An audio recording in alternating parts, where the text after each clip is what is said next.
Atëherë, së pari do të dim diçka. Çmimi i naftës importohet nga jashtë, që do të thotë Shqipëria nuk, duke qenë se nuk kemi vetë prodhues, ose në këtë rast pavarësisht jemi prodhues të lëndës parë, por nuk kemi rafineri të cilat përpunojnë lëndën e cila hidhet në treg.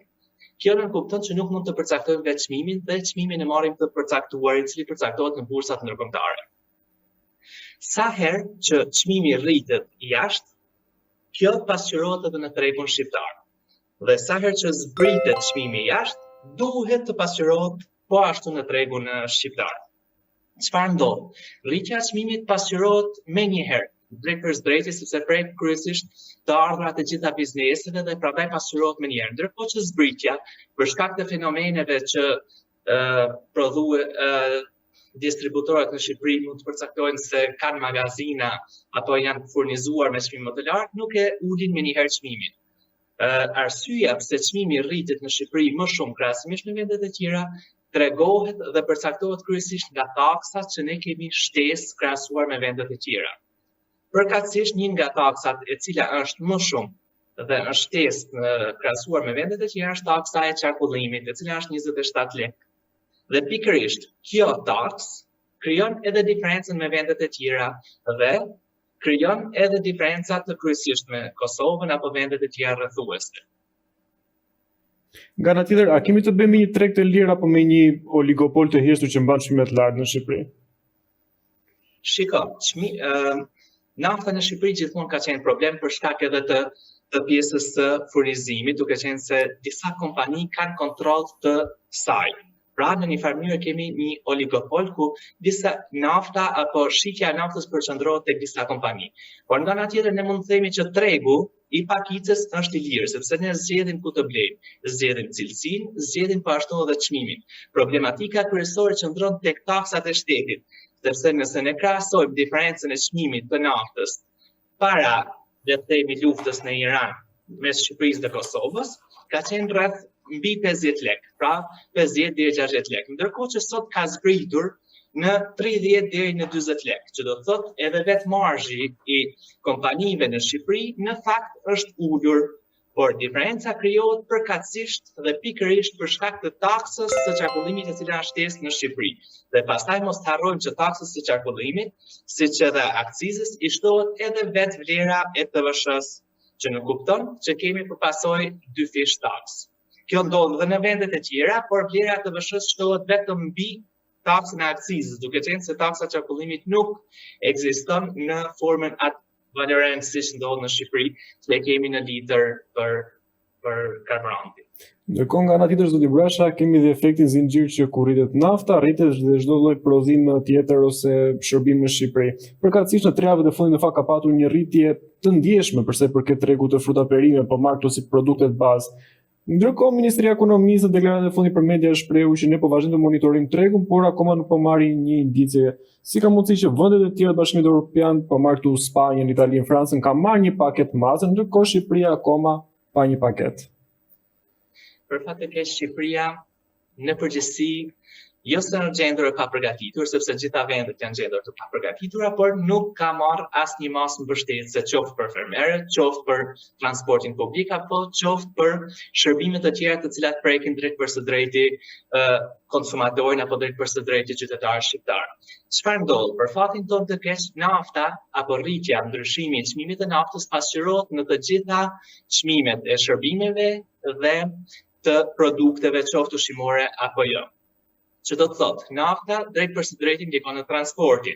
Rritja e kostove të transportit ndikon në rritjen e çmimit të rastit konkret fruta perimeve, por gjithashtu mos harrojmë që duke u rritur çmimi i naftës rriten edhe produktet e tjera dhe duke u rritur produktet e tjera ndikon efekti zinxhir në çdo produkt tjetër, që vetveti u pasqyrohet përpost kostove të transportit edhe tek pra një pjesë e rritjes së çmimit të fruta perimeve vjen nga thjesht mendësia që janë rritur çmimet dhe një pjesë tjetër vjen realisht sepse janë rritur kostot e transportit.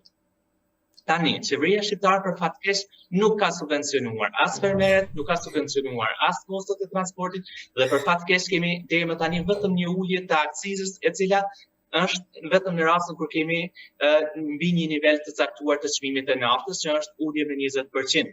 Por 20% masës së aksizës që është sot është rreth 8 lek, 10 lek, që në fakt realisht nuk shërben për të kursyer qytetarin siç ka ndodhur në vendet e tjera që janë marrë masa në mënyrë direkte pas avancimit të konfliktit në Iran. Ndërkohë, në raportin e fundit të Institutit të Statistikave që publikoi të ditën e djeshme për tregtinë e jashtme bëhet fjalë, po të marrë disa grupe qoftë ajo zarzavateve, perime apo dritrave, del një mesatari që për çdo kilogram e importuar në muajin mbar, si ishte edhe muaji që u rritën çmimet, në fakt kanë ardhur më lirë në doganat shqiptare, qoftë për zarzavatet, për fruta apo për dritrat. Ndërkohë që çmimet u rritën, a mos vallësh pjesa që tregtarët ose sektor të ndryshëm të ekonomisë shqiptare sa presin një moment abuzim me çmimet? Pikërisht edhe kjo ndodh. Çfarë ndodh? Inflacioni është një fenomen i çuditshëm, i cili më shumë ka të bëjë me pritshmëritë se sa me realitetin ku ndodhet vendi. Çfarë do thotë? Tregtarët shikojnë pritshmëritë, duke qenë se po rriten çmimet apo ndodh një konflikt i cili ka për synim apo ka si pasojë rritjen e çmimeve. Kjo rritje e çmimeve pavarësisht që pritet që të vinë të ardhmen, realisht për shkak të tregtarëve përkthehet në rritje çmimesh po në ditën e sotme. Dhe pikërisht kjo ka ndodhur, pavarësisht se çmimet, siç përmendet ju, mesatare gjithmonë të fruta perimeve kanë rënë, ato përkatësisht ato të importuara, ndërkohë që realiteti është më ndryshe në situatën e Shqipërisë, pikërisht për shkak të pritshmërive mbi rritjen e çmimeve, të cilat pavarësisht se duhet të pritet që të kthehen apo përkthehen në rritje të mëdhenshme, janë përkthyer në ditën e sotme. Dhe në fakt edhe po të shikojmë të dhënat e Instatit, edhe rritja e çmimeve apo inflacioni, le të themi për muajin mars, ka qenë relativisht i ulët në nivelin 2.6%, që në fakt nuk besoj që tregon deri diku edhe pjesën e realitetit real se sa janë rritur çmimet. Kështu që në një farë mënyre duhet të shikojmë me kujdes edhe se cila është periudha apo zgjatja e këtyre e blerjeve, sepse çfarë ndodh? Në rastin e rritjeve të çmimeve, edhe tregtarët mundohen dhe kanë si strategji të blejnë sa më pak produkte. Kështu që shumica produkteve mund të jenë blerë në periudhën para rritjes së çmimeve dhe pastaj kemi pasur një stopim të blerjes gjatë periudhës së menjëhershme të ngritjes dhe pastaj fillon trendi përsëri siç ka ndodhur. Por duke qenë se konflikti ishte përgjatë ditëve të fundit të muajit mars, mund të ketë ndodhur fenomeni i stopimit të menjëhershëm dhe për këtë arsye edhe çmimet fillestare apo mesatare kanë rezultuar më të ulta. Duhet të ndalisha pak të që sa ty pak më parë që në fakt inflacioni, siç e thatë dhe ju, ishte në normën 2.6% për gjatë muajit mars sipas të dhënave të Instat, ndërkohë që nafta u shtrentua me 20%, tregu i fruta perive u shtrëntua me të paktën 10% nga vëzhgimet që janë bërë në terren. Dhe a mund të kemi, nëse situata përshkallëzohet të shkojmë në vitin 2022 ku norma inflacioni arriti te 8.3%, më fal?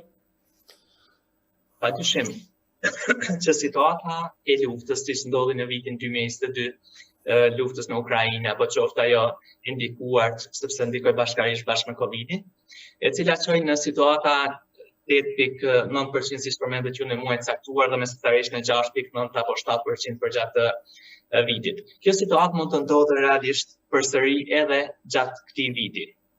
Por çfarë po ndodh? Situata e konflikteve në vetvete është e paparashikueshme. Dhe vetëm sot, për shembull gjatë mbrëmjes së mbrëmshme, ngushtica e Hormuzit u hap, që do të thotë menjëherë pati një ulje të çmimit të naftës në bursë, e cila në një farë mënyrë në një masë të caktuar u përkthye edhe me vendimin e bordit gjatë ditës së sotme. Pra kishim një ulje të çmimit. Dhe padyshim që në rastin konkret, kur rritet çmimi i naftës, kjo ndikon në rritjen e çmimeve të gjithave produkteve të tjera. Dhe çfarë ndodh? Edhe në rastin kur kemi një rënje të çmimit të naftës, qoftë në bursë apo në vend, gjithmonë tendenca për rënje poshtë të produkteve të tjera nuk ekziston më, sepse ato synojnë që të ngelen në këto çmime ose të kemi një rritje të mëtejshme të tyre. Pra, do kemi një situatë inflacioniste për gjatë këtij viti, pikërisht për shkak të kësaj pritshmërie që ka ndodhur apo për shkak të realitetit që kur kemi një ulje të një çmimi që realisht apo çon kostot në çmimet e mëparshme, por realisht çmimet e produkteve nuk ndryshojnë. Pra që situata e vitit 2022 mund të përsëritet, por nuk mendoj që do ndikojë në nivelin e asaj mase që pati rritje çmimesh pak më të mëdha se sa krahasuar me vitin e tanishëm. Zoti Bresha, edhe një koment fundit. Nëse kjo situatë vazhdon, a rrezikojmë një krizë sociale të shtresës mesme në vend? Shiko, nëse flasim për shtresën e mesme, që nuk ka ndonjëherë, ekspert mendojnë që shtresa mesme për fakt të keq në Shqipëri, por edhe në shumë vende të tjera të ngjashme nuk ekziston. Po. Që do të thotë në Shqipëri dhe vende të ngjashme kemi shtresë të varfër dhe shtresë të po quajmë të lartë në një farë mënyrë apo të pasur. Kështu që gjithë rëndimi i çmimeve, po e themi të luftës, pikërisht po përballon kjo shtresa e mesme, ose le ta quajmë në një farë mënyrë thonë shtresa e mesme e varfër. Dhe gjithë rritjen e çmimeve kjo stresë përballon, sepse nëse shikojmë edhe shportat e konsumit në një farë mënyrë, shportat e konsumit përkatësisht për çmimet për të cilat rriten, lidhet më shumë me shtresën e varfër dhe shtresën e mesme. Shtresa mesme synon që të shkojë drejt shtresës së varfër, dhe shtresë e varfër fundoset edhe më shumë poshtë pikërisht për shkak të rritjes së çmimeve, duke qenë se rriten pikërisht produktet ushqimore, frutat, perimet apo produktet ushqimore dhe pijet jo alkolike.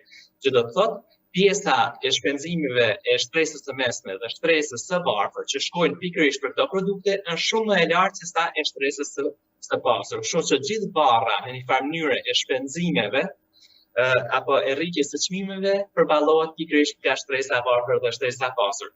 Por për këtë mendoj që drejt asaj krizës sociale që përmendet ju mund të shkojmë, por shpresoj që shteti të ndërhyjë duke të paktën duke ulur taksat mbi naftën, qoftë edhe në mënyrë të përkohshme, dhe të arrijnë në çmime pak a shumë normale, të cilat mund të përballohen dhe mos nxisin rritje të mëtejshme të çmimeve të produkteve të tjera, sepse interesi më i madh nuk është vetëm nafta, duhet të kemi parasysh, sepse fati i keq i rritjes së çmimit të naftës është pikërisht rritja e çmimeve të produkteve të tjera dhe kryesisht ato çmimeve të shportës që ne i quajmë.